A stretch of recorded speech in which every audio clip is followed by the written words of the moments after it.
Actually, after last Watsu instructor conference in September, I registered to a coaching program called awareness-based coaching, and it is accredited by International Coach Federation. And I got the certificate last month, 1st of April, for being certified professional coach. And during that month, actually, I came across many times with many similarities between Watsu and coaching. And I see new opportunities for Watsu and for coaching world, because I see that there is a great benefit for both sides, for both modalities or therapies or interventions, if we can combine them well. Because actually we will see, but there is, in modern world, there is a high demand of tasks, many tasks or multitasking, and there's a stress. And most of the time we ignore, looking at ourselves, looking at our hidden emotions and thoughts. That can be, the problem itself, or limiting beliefs. We develop immunity to change, and on other words, it is a blockage or energy blockage in our life. So we sometimes, just ignore them. And I don't know if there's anyone who got coaching session before, or did you hear about that? Anything? Okay, so, Carlos, you got one session, coaching session? Oh, okay, I see your hands up. Okay, sorry. So it was, of course, my experience throughout this last month from September to April. But if you feel anything, to share and discuss, I'm open to that, because I'm currently, kind of devising plans with the director of International Institute of Coaching and Mentoring here at our university. He agreed on having Watsu in coaching camps. And it can be also done in glamping, camping, somewhere in Saudi Arabia, in this country. Hopefully, we will be doing it soon in the summer.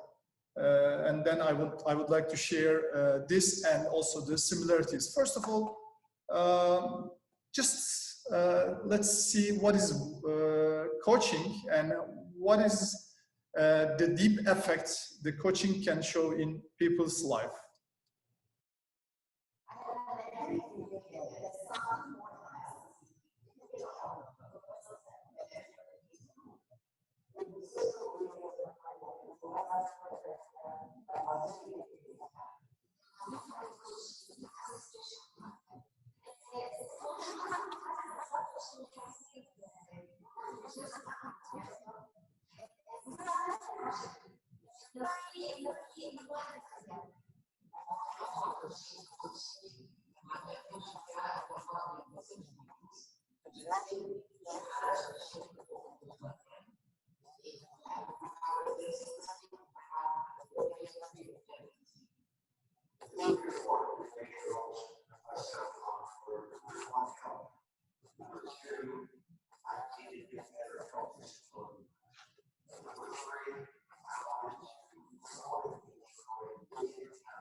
Ertan, we cannot hear the sound. If you share computer sound when you share screen, then we can hear the sound. Oh, nobody did hear the sound?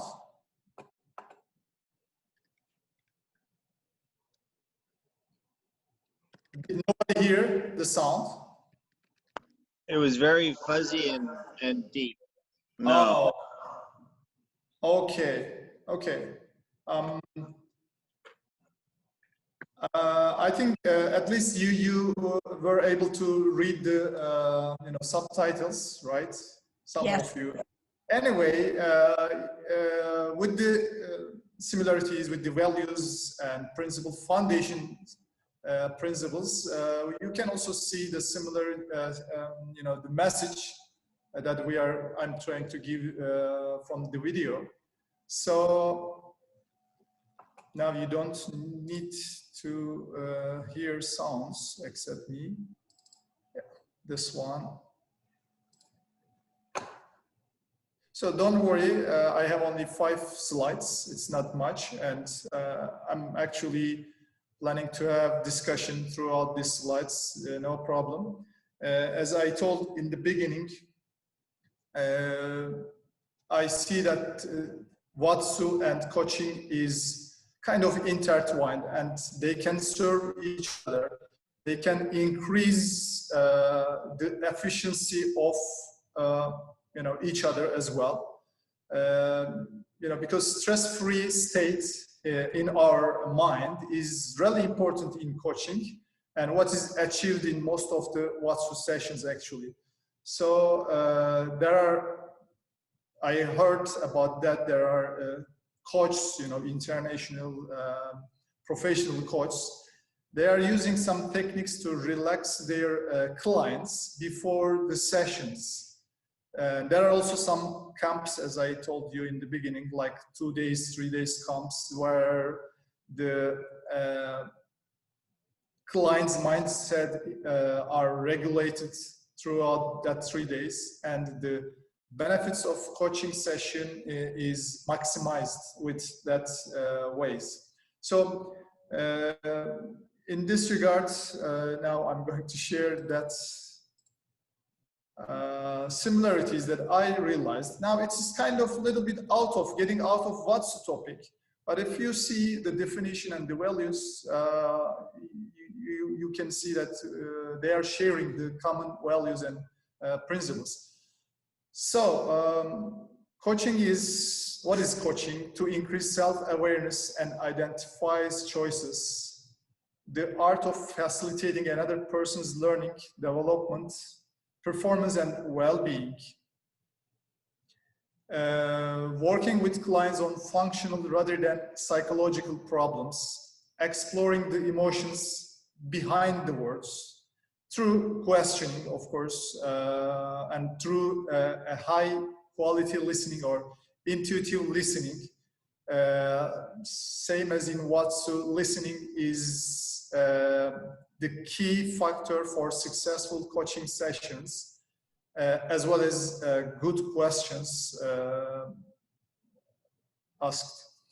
And coaching is to connect with the client at an emotional and intellectual level.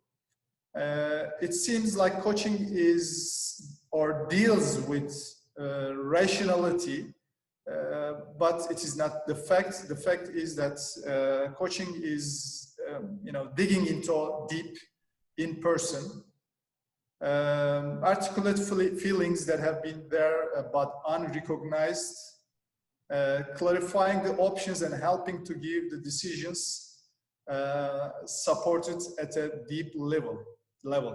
So these are a few definitions, not all. And I also have, foundation principles that are most common, not all the values. One of the base that coaching depends is, or belief that coaching depends is, people are infinitely resourceful. So now I remember yesterday we were talking about, Watsu for pregnant women and Watsu in postpartum period.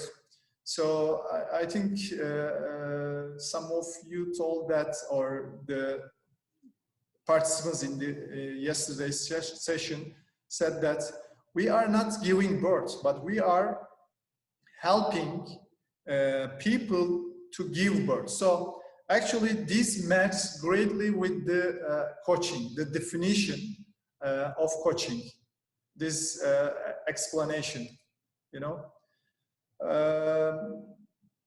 and based on this resource, intuitive listening is the heart of coaching, because we are trying to explore beyond what is said, tone of voice, the energy change, and any change in her look or his look. Value of validating is acknowledging or making people normal, or making the feelings of that people normal. Let's say, is to have a person release and feel normal for having those feelings. And another important foundation principle for coaching is presence, as it is also an important in Watsu. Creating spontaneous relationship and sessions is possible with that presence. In also similar in Watsu, the practitioner's presence can bring a great benefit to the session, to the quality of session. And coaching is done to release energy blocks, limiting belief, and immunity to change.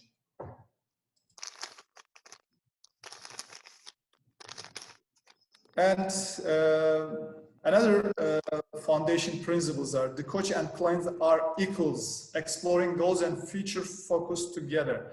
This is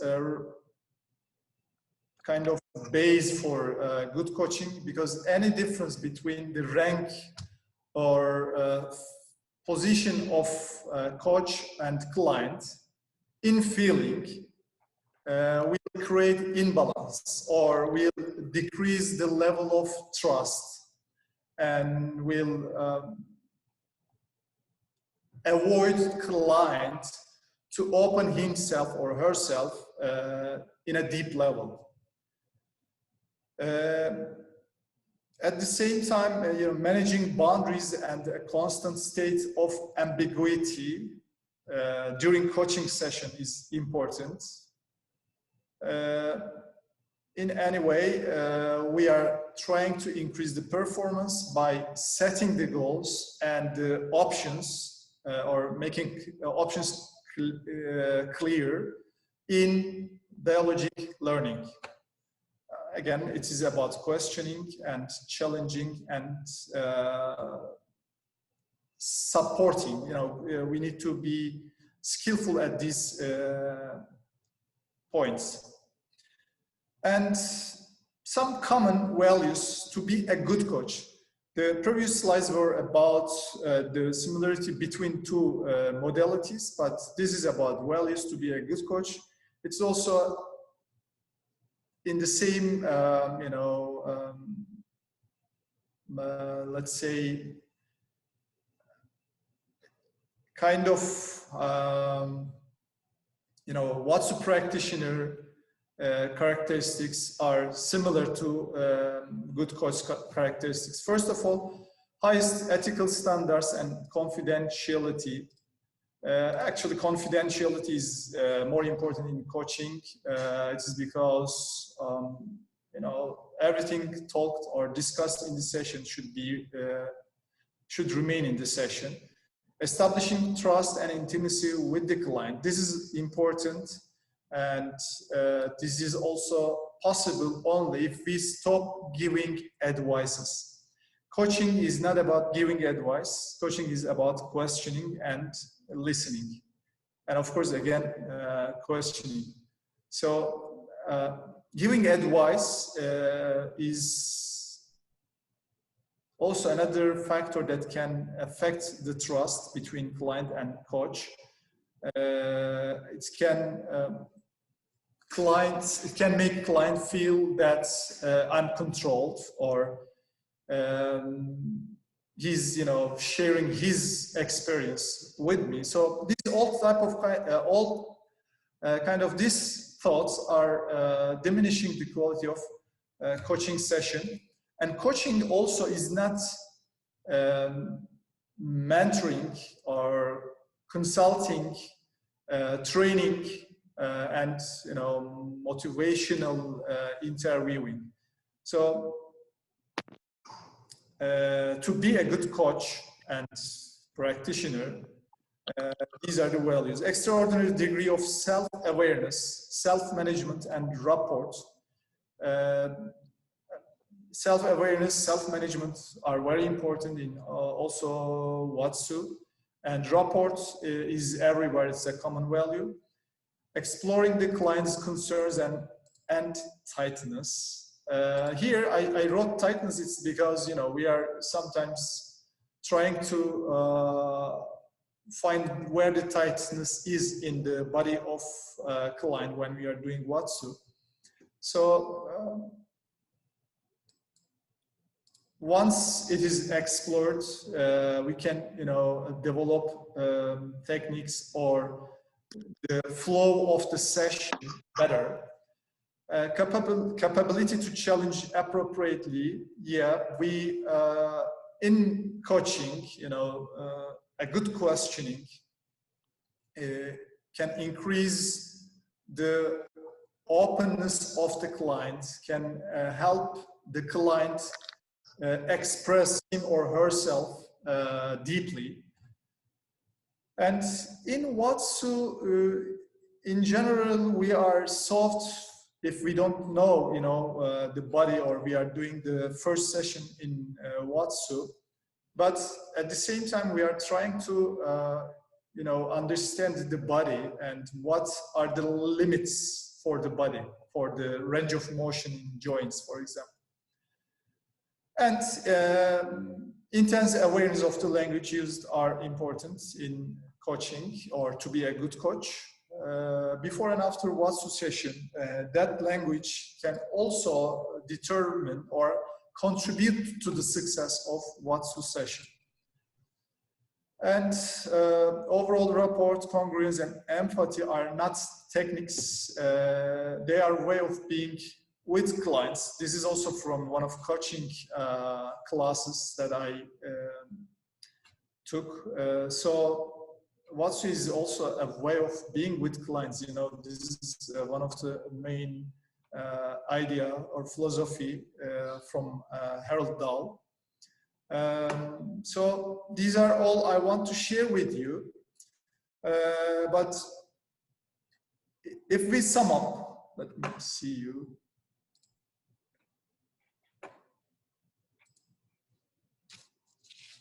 So listening, presence, awareness, ongoing support and exploration are in common in these two methods or intervention.